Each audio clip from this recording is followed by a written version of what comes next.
Hi everybody, I'm Griselle Size and I'm with Iron Valley Real Estate. I'm a realtor here. And I'm Shamika Scott, also with Iron Valley Real Estate, part of the Allegri team. We're here again to give you a little bit of information to help you in your buying and selling process. Right. So last time we talked a little bit about co-ops. We're not going to talk about that today, but we are going to talk about the process of buying a home. So for some of you, you've bought 2, 3, 4, 5 homes. You're a seasoned veteran. Some of you may be brand new, first-time home buyer. Well, I've got to tell you, whether you've done it before or you haven't done it, the rules have changed.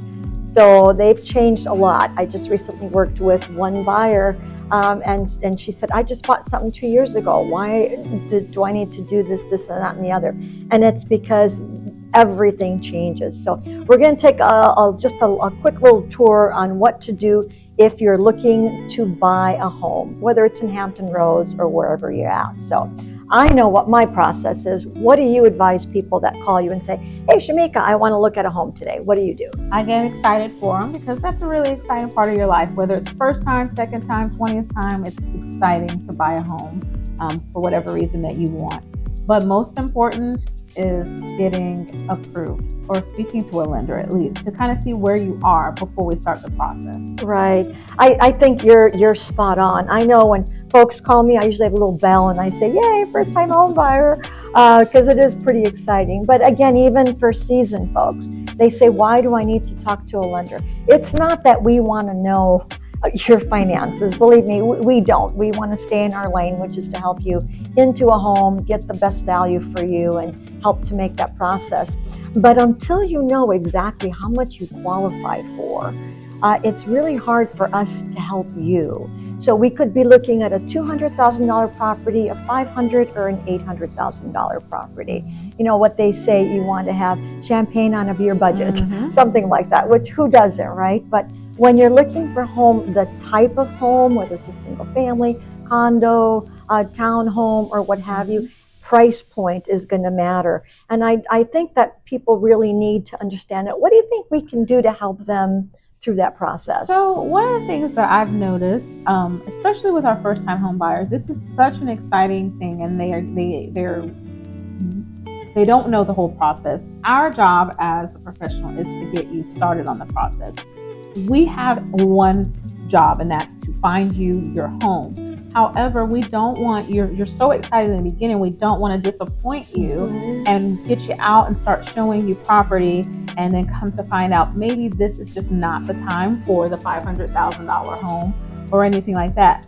We want your dreams to come true. And the only way we can do that is, set the foundation. We're talking about homes. You have to have a good foundation. Right. The foundation is your financing and speaking to a lender. And I think a lot of times they get worried that, oh, I might not have the best credit or I might not have this or that. And I get that a lot. But, believe it or not, a lot of lenders have so many programs that can help you get into a home regardless of your situation. Right. So I think it's most important that we navigate first by setting the foundation. Not that we want to, I think a lot of people think that as agents, we want you to get qualified and because we know that's what we need to get our deal done. No, a lot of agents really were excited in helping people. That's why we do what we do. It's a grueling job. Right.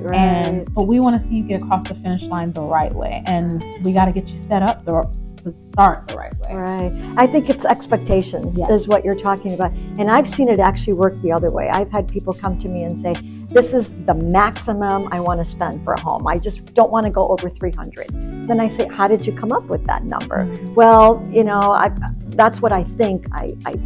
Thinking and knowing. And a lot of times there isn't much difference monthly wise between a $300,000 home and a $325,000.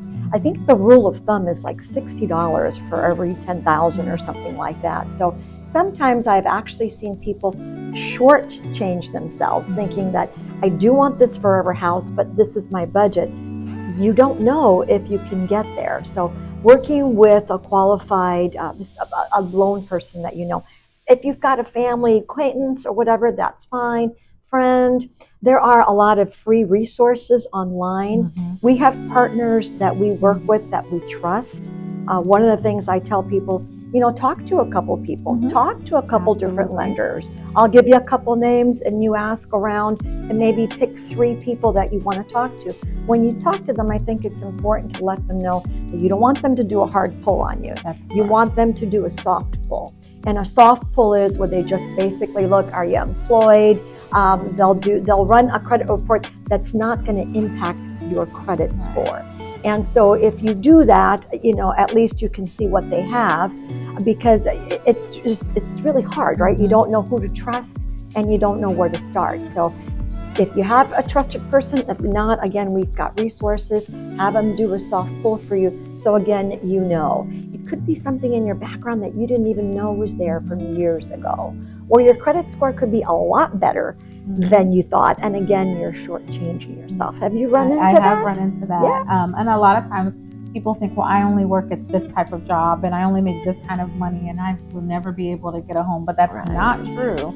I mean, if we look at where our rents are right now, I mean, if you can afford $1,400, $1,500 in rent, imagine, just speaking with a lender just to see that you could possibly qualify for exactly the same amount, but this is now yours. The other thing I think that I never want to steer people away from using the internet. That's something we have. It's a resource. I just think we have to be very careful at what we're using. There are a lot of mortgage calculators out there. Yep. And people have this assumption of, I want to pay this much, I want my interest rate to be this much, and this is what kind of house I want, and they put these numbers into the calculator that they've run across, and they're like, oh, so I can afford this home, this is what I can. But we aren't necessarily the ones that dictate the rates. Correct. We don't. A lot of the things we think we have control over is not necessarily in our control. And so that's why it's important to talk to a professional lender that will actually guide you the right way. A lot of times when they see more than, those calculators, they're not seeing your full picture. They're also not looking at your debt to income ratio. I've had people that have had other properties and they say, well, I've got plenty of money, I'm fine. But what they don't know is that they calculate the insurance on those other properties, depreciation, et cetera, et cetera. And we're not loan officers. Again, that's not our lane, but our job is to help you connect with someone that you can trust, so that we can all work in partnership to help you, again, get to the finish line, which is ultimately getting into your home, whether it's your long-term dream home or whether it's something short-term. But you said something that I love. If you're paying $1,400, $1,500, $2,000 for rent, that's a mortgage payment, and you're getting no equity on there. Also, I'm pretty sure you had to qualify to get into that apartment. So it is pretty much the same process. So when someone is renting to you, they ask for first, last, et cetera, et cetera. They run a credit check. Nowadays, they even run a character check on you. So that's the same process as you can do, or that is done when you purchase a home. So we hope we haven't given you too much, at least to wet your whistle a little bit. But the bottom line is that if you're thinking about getting into the housing market, talk to a professional. Doesn't mean, like you said, you can't use the resources online, but talk to a professional that knows the market, that knows your area, that has got good contacts, and that can connect you with the right partners. It's going to save you a lot of money, headache, stress. It'll just totally change the way you make a purchase. And if you're worried about where to start, reach out to one of us. We have access to quite a few lenders that we trust, we work deals with. We know they will give you the information you need. So if you're like, well, okay, you guys are telling us to do that, who do we talk to? Just give us a call, and we'll make sure we put you in the right hands. All right. Well, thank you so much for joining us. We hope that you've learned just maybe one or two things. And again, we are Iron Valley Real Estate with the Allegre team. This is my teammate here, Shamika. I'm Griselle, and we're happy to help answer any questions that you might have. Yeah, if you have any ideas of something you want to know that maybe we haven't discussed, put it in the comments. We'll be more than happy to address any questions you might have for us. That's what we're here for, just to help you out. Or actually come on in with us and let's have a conversation. Yeah, that's it. I'm sure if you have questions, other people have the same questions, so you're not alone. All right. All right. Well, thank you, everybody. We'll see you next time.